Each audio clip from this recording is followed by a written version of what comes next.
বন্ধুৰ সৈতে পিকনিক খাবলৈ যোৱাই কাল হ'ল এজন যুৱকৰ। লখিমপুৰৰ বঙালমৰাৰ যুৱকজনৰ সৈতে ভয়ানক ঘটনা। ছয় বন্ধুৱে স্কুটিৰে আনি আৰক্ষী চকীত দি গ'ল বন্ধুৰ নিথৰ দেহ।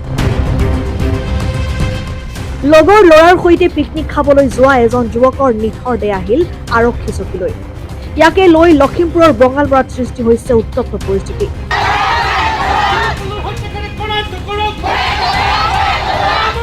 কেইবা শতাধিক পুৰুষ মহিলাৰ লালুক বিপুৰীয়া ৰাজ্যিক ঘাই পদবৰোধ।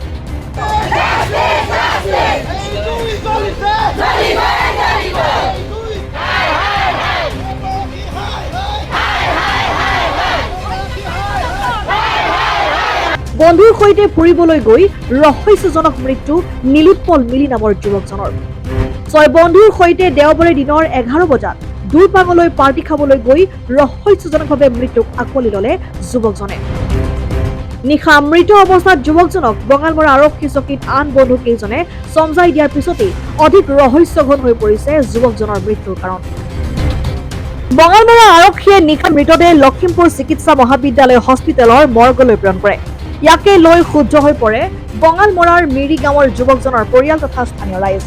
পৰিয়ালৰ অভিযোগ, আৰক্ষীয়ে পৰিয়ালৰ লোকক অৱগত নকৰাকৈ মৃতদেহ মৰণোত্তৰ পৰীক্ষাৰ বাবে লখিমপুৰ চিকিৎসা মহাবিদ্যালয়লৈ প্ৰেৰণ কৰিছে। উল্লেখ্য যে মৃত নীলোৎপল মিলিৰ সৈতে ফুৰিবলৈ গৈছিল প্ৰাঞ্জল দেৱনাথ, আৰিয়ান দেৱনাথ, সুমিত দাস, দিব্যজ্যোতি বৰা আৰু বিশ্বজিৎ বৰা। দোষীক অতি শীঘ্ৰে কৰায়ত্ব কৰিবলৈ দাবী জনাই উত্তাল প্ৰতিবাদ এই সকল লোকৰ। প্ৰতিবাদস্থলীত লখিমপুৰ আৰক্ষীৰ উচ্চ পদস্থ বিষয়া উপস্থিত হৈ নিয়ন্ত্ৰণ কৰে পৰিস্থিতি। তদন্ত লাগিব। আমি অসমৰ সন্মানীয় মুখ্যমন্ত্ৰী ডাঙৰীয়াক বাৰ্তা দিব বিচাৰিছো যে এনেকৈ যে সন্তানবোৰ ড্ৰাগছ জাতীয় নিচা জাতীয় খাই লগৰ ল'ৰাই হত্যা কৰিছে, এই হত্যাৰ তদন্ত আৰু পুলিচে ইয়াৰ কেনেকুৱা ধৰণৰ তেওঁলোকে ৰক্ষণাবেক্ষণ দিছে, ধ্যান কেনেকে দিছে। আজি মৃতদেহটো চেঁচাৰ পৰা বিহপুৰীয়া থানা পাৰ হৈ দলপুৰ থানা পাৰ হৈ কেনেকে বঙালমৰা থানাত উপস্থিত হ'ল। মৃতদেহটো চেঁচাৰ পৰা বিহপুৰীয়া থানা পাৰ হৈ দলপুৰ থানা পাৰ হৈ কেনেকে বঙালমৰা থানাত উপস্থিত হ'ল পালেগৈ, এইটো সম্পূৰ্ণ ৰহস্য। আমি মুখ্যমন্ত্ৰীক আহ্বান জনাইছো, তেখেতে এইটো সম্পূৰ্ণ অসম পুলিচৰ ওপৰত তদন্ত কৰিব লাগে আৰু বঙা যিজন বিষয়া আছিলে আৰু তেওঁলোকক গ্ৰেপ্তাৰ কৰি এই তদন্তৰ উচিত বিচাৰ আমাক লাগিব। তেওঁলোকে ঘোষ খায়। এইটো হত্যাটো পৰিকল্পিতভাৱে হৈছে বুলি আমি ধাৰণা কৰিছোঁ, কাৰণ চেঁচা নদীত গা ধুবলৈ গৈ ইমান পানীও বেছি নহয়, তাত যে পৰি পেলাই ল'ৰাটো মৃত্যু হ'ব, আমি এইটো সপোনতো ভবা নাই। এইটো নিশ্চয় পৰিকল্পিতভাৱে হত্যা কৰিছে আৰু তাৰ পৰা কিমানখন থানা পাৰ হৈ আহিলে, শিমলুগুৰি পাৰ হ'ল, ধলপুৰ পাৰ হ'ল, নাৰায়ণপুৰ পাৰ হ'ল, বিহপুৰীয়া পাৰ হ'ল, আহি বঙালমৰা ইয়াত স্কুটিত হেৰি কৰি লৈ আনি পেলাই ইয়াত পুৱাইছেহি।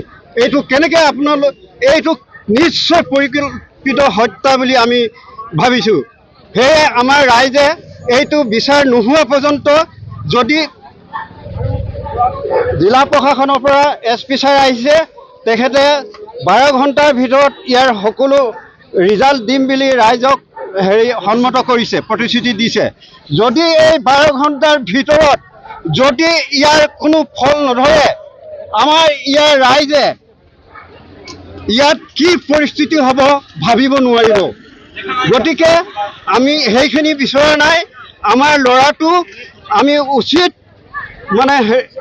ন্যায় বিচাৰিছোঁ, তদন্ত বিচাৰিছোঁ। গতিকে আমি সকলো ৰাইজে ইয়াত ৰাতিপুৱাৰ পৰা নেখাই নবৈ আহি ইয়াত প্ৰতিবাদত অংশগ্ৰহণ কৰিছে। আৰু এটা কথা, থানাৰ IC-য়ে কি হিচাপত গাৰ্জেন নোহোৱাকৈ এটা বেট হোৱা ল'ৰাক ইয়াৰ পৰা লখিমপুৰ পোৱালেগৈ। এইখন গাঁৱৰে ল'ৰা, ইয়াৰ পৰা 1 কিলোমিটাৰ দূৰ নহয়, কিয় ঘৰৰ মানুহ আহি নেপাওঁতে এই ডেড বডি লখিমপুৰ পোৱালেগৈ। এইটো কি আইনত আছে নেকি? ঘৰৰ মানুহ নোহোৱাকৈ এনেকৈ থানাই নি পেলাই ডেড বডি হেৰিত পোৱাবগৈ মৰগত পোৱাবগৈ গতিকে ইয়াৰ উচিত শাস্তি বিচাৰিছোঁ ইয়াত আমি যদি ইয়াৰ উচিত বিচাৰ নকৰে ইয়াত চাব ইয়াত এনেকুৱা এটা পৰিস্থিতি উদ্ভৱ হ'ব তাক ভাবিব নোৱাৰিব ইয়াত দায়ী হ'ব জিলা প্ৰশাসনে মই এইখিনিকে ক'লো এনেকুৱা বৰ সাহস আজিলৈকে দেখা নাই তাত ডেড বডিটো হোৱাৰ পাছত মটৰচাইকেলত বহাই আনি প্লেন কৰি ইয়াত টানত চঞ্জাই দিয়াটো কেনেকুৱা ডাঙৰ কথা আজিলৈকে অসমত এই প্ৰথম নেকি নহয় ইতিমধ্যে আমিও মানে হেৰি কৈছে চিনাক্তটো ইতিমধ্যে হৈ গৈছে কাৰ ল'ৰা আছে কোন মানুহে মানে গৈ তাত মানে হেৰি কৰিছে সেইকেইটা প্ৰকৃততে গোটেইকেইটা তেওঁলোকে কৰায়ত্ব কৰিছে নে আমি গম পোৱা নাই আমি ইয়াতে আছো ৰাইজে